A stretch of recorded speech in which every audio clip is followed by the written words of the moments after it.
ओम शांति। ब्राह्मणों की अब परीक्षा आने वाली है। अनेक हम सब सुनते आ रहे हैं कि हर व्यक्ति अनेक अनेक प्रकार की भविष्यवाणियां दुनिया में कर रहा है, परंतु बाबा के बच्चों के लिए एक कौन सी परीक्षा होगी? हर एक यज्ञवासी की परीक्षा होगी, प्योरिटी और ईमानदारी की होगी। चेकिंग क्या? हम सब तैयार हैं क्या? हम चाहे संसार के किसी भी कोने में भले क्यों न चले जाएं, अचानक कोई भी मोड़ पर पेपर होगा। हमारी भोली माताओं बहनों ने रात दिन मेहनत करके जो पाई पाई यज्ञ में सफल किया है, तो यज्ञ में सफल करने के लिए जो भेजी है उन सब की रिपोर्ट सौंपनी होगी। रिपोर्ट सौंपने की दो ही तरीके होंगे। पहला, सब सच बताकर बड़े प्यार से। दूसरा, यज्ञ के नए कड़े कायदे से हम सबके हाथ में फैसला होगा। पिछले कुछ ही हफ्ते की साकार मूल्य में, अव्यक्त मूल्य में 2026 में ही बाबा ने बताया कि मूल्यों के अनुसार कि सबकी पॉकेट अब खाली कराएगा बाबा। क्या करूं ये भी सोचने का मौका नहीं देंगे। ये जब परीक्षा यज्ञ को एक अचानक एक नया मोड़ देगी, क्योंकि कहते हैं ना कि अति का अंत होगा। सबके कर्म सामने होंगे, चाहे वो कोई भी हो, पुण्य हो या पाप हो। कुछ महारथी भी इसमें हार खा लेंगे, लेकिन इसके बिल्कुल विपरीत यज्ञवासी जिनको गिरे हुए के रूप में आप देखते आए हो, वो सच्चे महारथी के रूप में प्रसिद्ध होंगे, जिन्हें लोग समझते हैं कि ये तो बिल्कुल सीधे हैं, साधारण हैं। लेकिन बाबा ने कहा कि अंतिम समय में यज्ञ की कमान उन्हीं बच्चों के हाथों में, क्योंकि बाबा को योगी और तपस्वी बच्चे पसंद होंगे। योगी बच्चे चाहिए उस टाइम पर, दिखावे वाले नहीं, क्योंकि लोभियों के हाथ से हट करके योगियों के हाथ में आएगी। संसार में सतयुग बाद में और पहले यज्ञ में सतयुग आएगा। ये सब इसलिए होने जा रहा है क्योंकि अब संसार पर लगे हुए अनेक दाग वो साफ होकर के नाम रोशन तदबीर हो जाएंगे।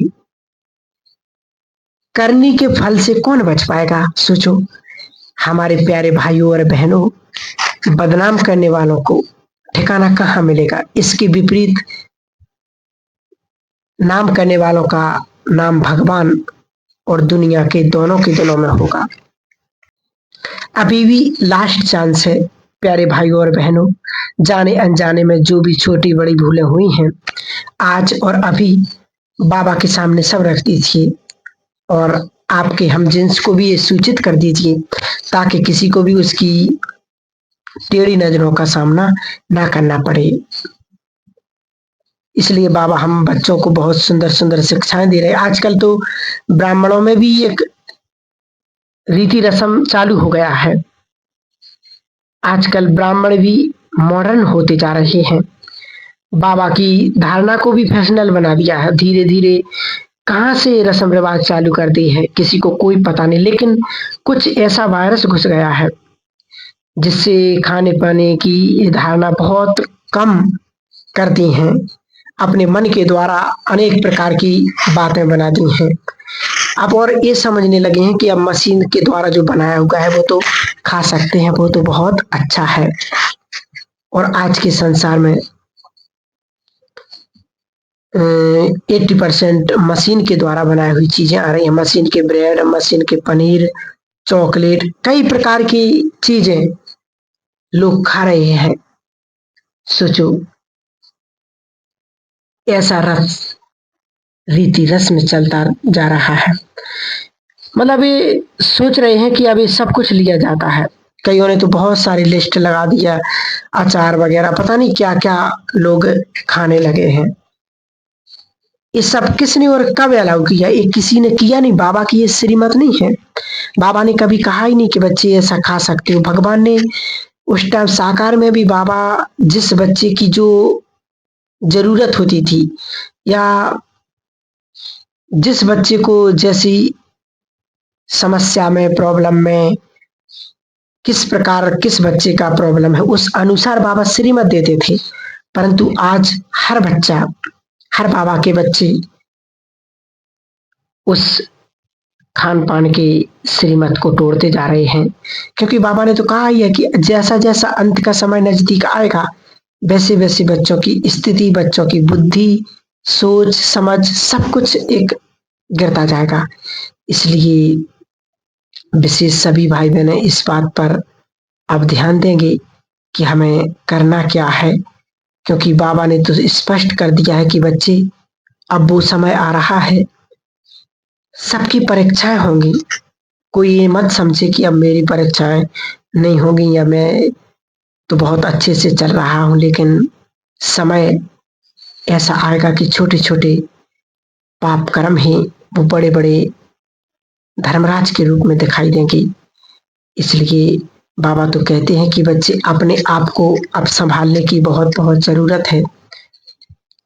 क्योंकि एक बार बड़ी दादी के समय में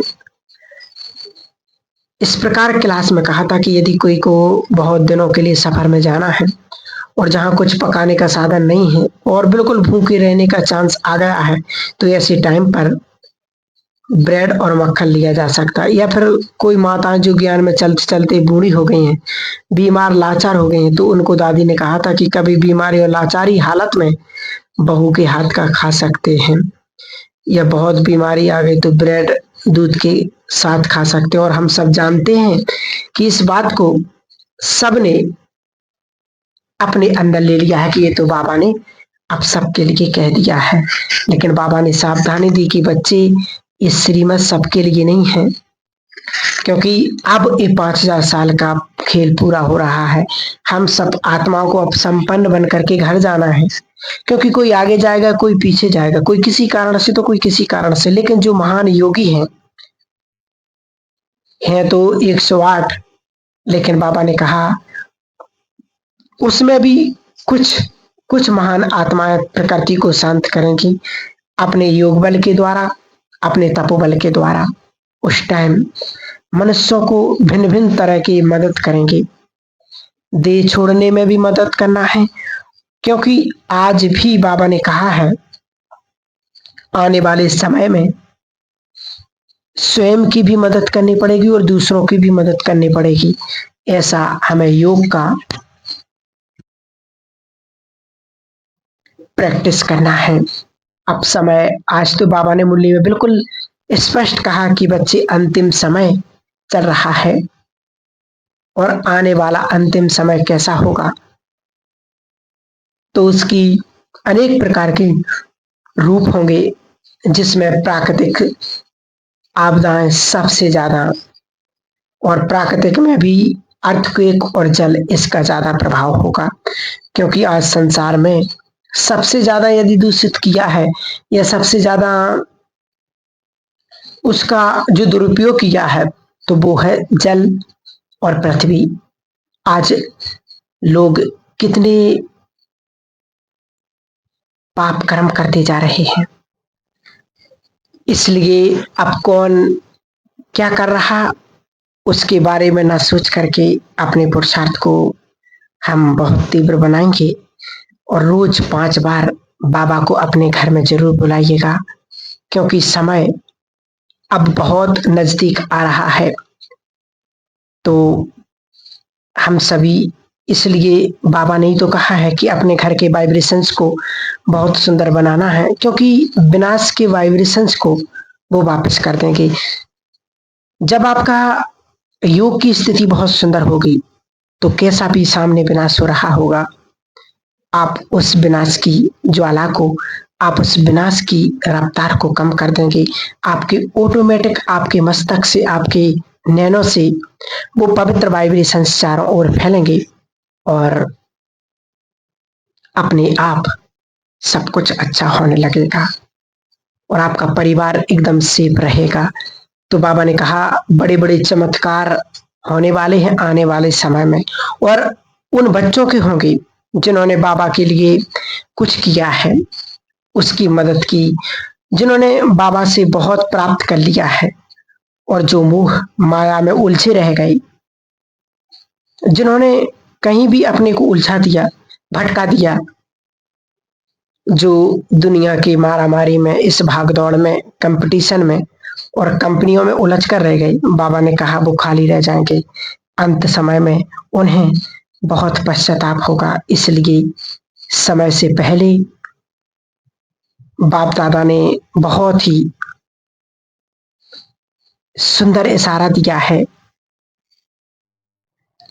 पर अनुभव करें कि परमात्मा की शक्तियां, दुआएं हमेशा मेरे साथ हैं, तो मेरे साथ कभी भी कोई गलत नहीं हो सकता है।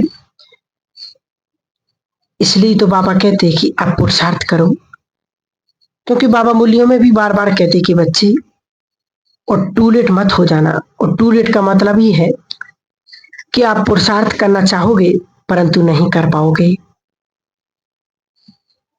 कई लोगों को सजा समझ में नहीं आती, बीमारी आना, लॉस होना, ये सजा है, परंतु ये सजा नहीं है। सजा भी बड़ी सूक्ष्म होती है। इसलिए इन सजाओं से बचने के लिए श्रेष्ठ पुरुषार्थ करें, तीव्र पुरुषार्थ करें। ठीक है, ओम शांति।